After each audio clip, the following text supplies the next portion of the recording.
बहुत सालों पहले मंगलपुर नाम का एक गांव था।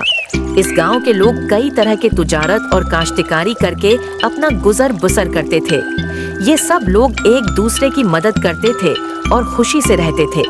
अपने नाम की तरह ही ये गांव मंगल था, लेकिन मंगलपुर गांव के बाहर एक घना जंगल था। एक दिन इस जंगल में एक बहूतनी आई। वो बहूतनी रोज रात को गांव में आकर गांव की भीड़, बकरियां और पालतू जानवरों को पकड़कर ले जाती और उन्हें मार कर खा जाती थी। लेकिन गांव वालों को उसका कुछ भी पता नहीं था।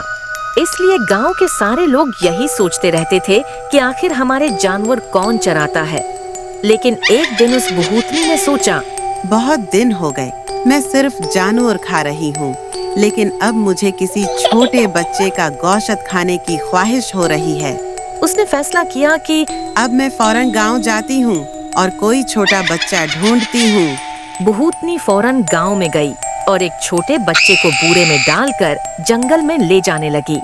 लेकिन इसी दौरान शिल्पा नाम का एक लकड़हारा जंगल में लकड़ियां तोड़ रहा था।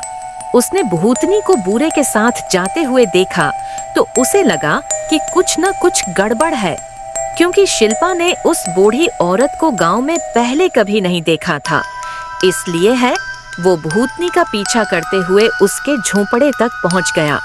अब बहूतनी अंदर क्या कर रही है, ये देखने के लिए वो चोरी चोरी खिड़की से झांक रहा था। बहूतनी खुश होकर बोली, मेरी ख्वाहिश आज पूरी होने वाली है। मैं जल्द से जल्द इस बच्चे को खा जाऊंगी। बहूतनी ने अपनी खुशियों की धुन में दरवाजा खोले रखा था। शिल्पा ने एक चालाकी से बहूतनी के झोंपड़े के दरवाजे पर दस्तक देते हुए पूछा, कोई है? घर में पानी है? मैं एक लकड़हारा हूँ, क्या मुझे पानी मिलेगा? दरवाजे पर दस्तक सुनकर बहूतनी घबरा गई और सोचा कि उसे जल्दी से पानी देकर भजवा देना ही बेहतर है, ताकि वो मुझे बच्चे को खाते हुए न देख सके। जब बहूतनी पानी लेने गई तो शिल्पा ने बच्चे को बोरे से निकाला और उसे घर की तरफ भागने का कहा। बेचारा बच्चा भी बहूतनी से बहुत खौफजदा था। वो फौरन अपने घर की तरफ दौड़ गया। बहूतनी कुछ देर बाद पानी लेकर वापस आई और शिल्पा ने उससे पूछा, तुम तो यहाँ अकेली रहती हो, तुम्हें डर नहीं लगता? बहूतनी ने हंसते हुए कहा, हा, मैं असल में एक चड़ील हूँ। मुझे छोटे बच्चों का गोश्त खाना बहुत पसंद है। शिल्पा ने सोचा कि अगर बहूतनी से बचना है तो कोई ना कोई चालाकी करनी होगी। शिल्पा ने कहा, मुझे भी छोटे बच्चे खाना पसंद है। तुम्हें भी मेरे झोंपड़े में बच्चों की बू आ रही होगी। बहूतनी उस पर चढ़ गई और गुस्से से बोली, तुमने मेरे बच्चे को भगा दिया होगा। मुझे दिखाओ कि वो कहाँ है। शिल्पा ने हंसते हुए कहा, मैं तुम्हें एक और छोटा बच्चा लाऊंगा, तुम्हें बस सब्र करना होगा। बहूतनी ने कहा, चलो चलते हैं और झाड़ू पर सवार होकर गांव चलते हैं। दोनों झाड़ू पर बैठ गए और हवा में उड़ते हुए कुछ ही लम्हों में गांव की हद पर पहुंच गए।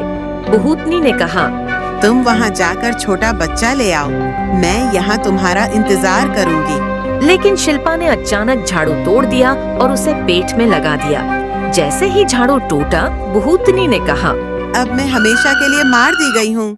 गांव वालों ने मिलकर बहूतनी को खूब मारा और उसका खात्मा कर दिया। आखिर में तमाम गांव वालों ने शिल्पा की बहुत तारीफ की और फिर एक बार सब गांव वाले पहले की तरह मंगलपुर में खुशी से रहने लगे।